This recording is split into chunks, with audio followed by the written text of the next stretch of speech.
right, welcome back. This is going to be part 35 of Dinosaurs and Man, and we are going to continue on with the topic of dinosaurs on the ark.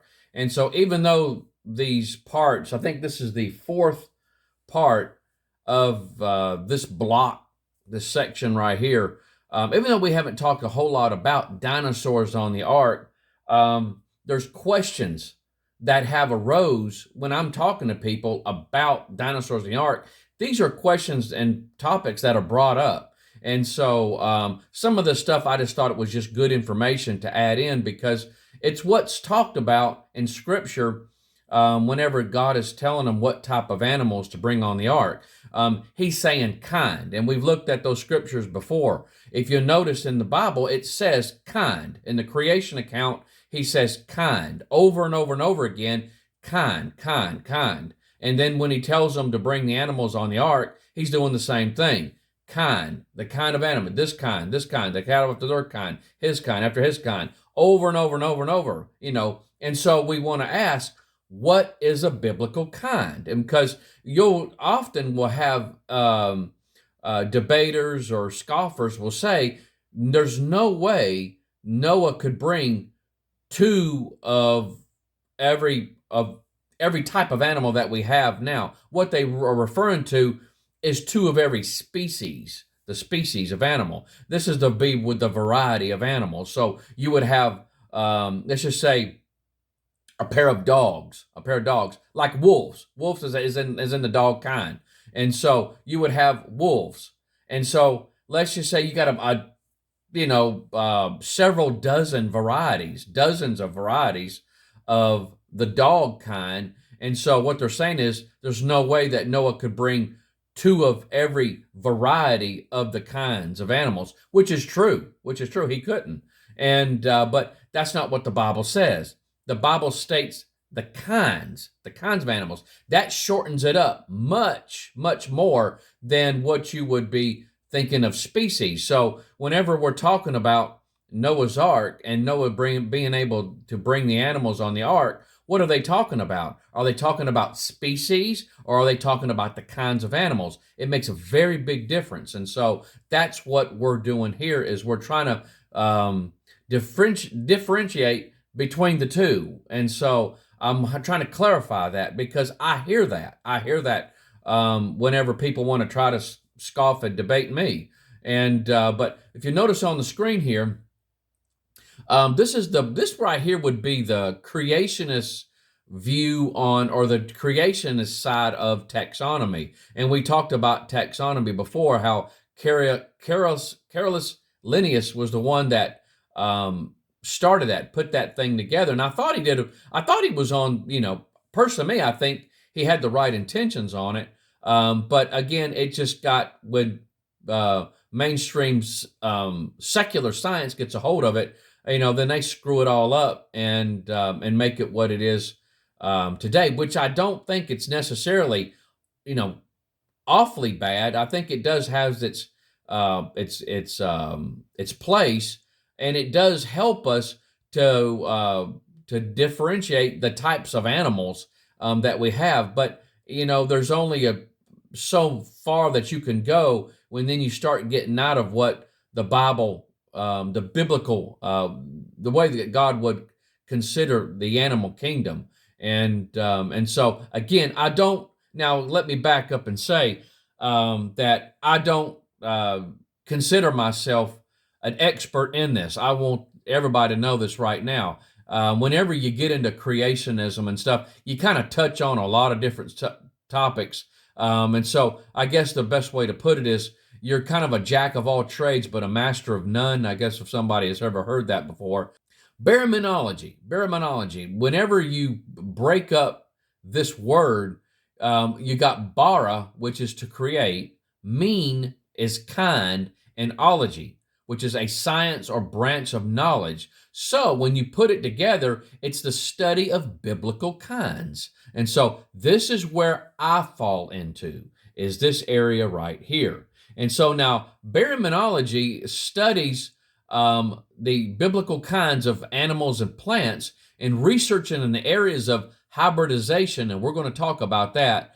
similarities and differences, and a significant unbridgeable gaps that separate kinds. And so now we're going back. This is the your typical taxonomy, the way you'll see it: the kingdom, phylum, class, order, and then you got family, genus, and then down at the bottom that specific epithet.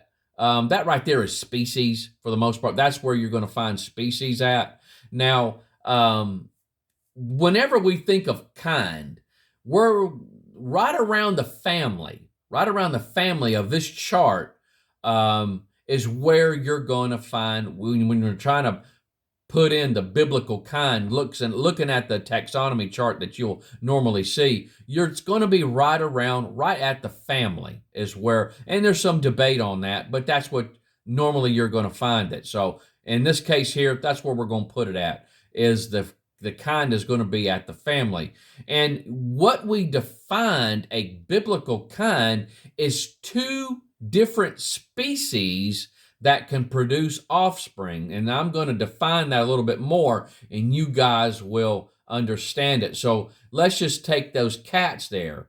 Those two cats under Felis, the genus, look under genus there, and you'll have the two cats there. Well, those two cats are different species, but they should be able to come together and produce offspring. And we're going to talk about some of the problems with that have arose. And but you're looking at two different species coming together and producing offspring. If you can do that, you've got the same kind of animal is what you got. And so now Answers in Genesis did a great job on researching this, and they believe that all the cats came just off of two of the cat kind. And so you could pause this and look through this, but it says here, no lions and tigers were on the ark. Instead, God brought one pair of every kind. At least 38 living shown here, and 36 extinct cats descended from this original pair. The cats on the ark may have looked similar to, I'm going to do my best job with that. I'm going to say Prolariurus, an extinct cat of Asia and Europe. So what they're saying is that every kind of cat that we have, feline, could have came off of just two of the cat kind from the ark, and so including the lions and the tigers. And so now what did the original cat kind look like is just speculation on our part, but it would look much different than what you got now, because what you have now today is a variety of cats that descended from just two cats. And so and that can go with just about every other species of animal. What did the original kind look like that came off the ark? We would probably be surprised on a lot of these animals. But again, let's look at the canines. You got two different species, but they are the same kind of animal. So you got those two dogs there, or the dog kind. You got that the family is Canidae, and then you got that familiarius and lupus. And so, guys, hey, again, I'm not saying that I'm the best speech orator, and so some of these names, it just seems like they make it so hard to even pronounce these names, but you see them there. And so basically, you got two of the dog species that can come together and can produce puppies. And so you look at all the different varieties of dogs, all these different dogs, and these dogs should be able to come together and produce offspring. Now, there may be physical limitations on these dogs, because you got, let's just say, a Great Dane and Chihuahua would be hard pressed to come together and produce offspring, but they are of the same kind of animal, So there may be physical limitations on the animal, but it doesn't mean that they are not the same kind of animal. And so I tell you what, let's stop right there. And so I got 10 minutes into this. When we come back on the next video, we're going to look at hybridization. But we're going back when we're talking about kinds of animals. Let's do this. And so you got a woolly mammoth. You got a woolly mammoth and you got an African elephant. I believe that's what this is. These are two different species, but they are the same kind of animal. Both of these animals should be able to come together and produce offspring. If they do, they are what you consider a biblical kind. Matter of fact, I've got some articles that I've read where they're wanting to take woolly mammoth DNA and they're wanting to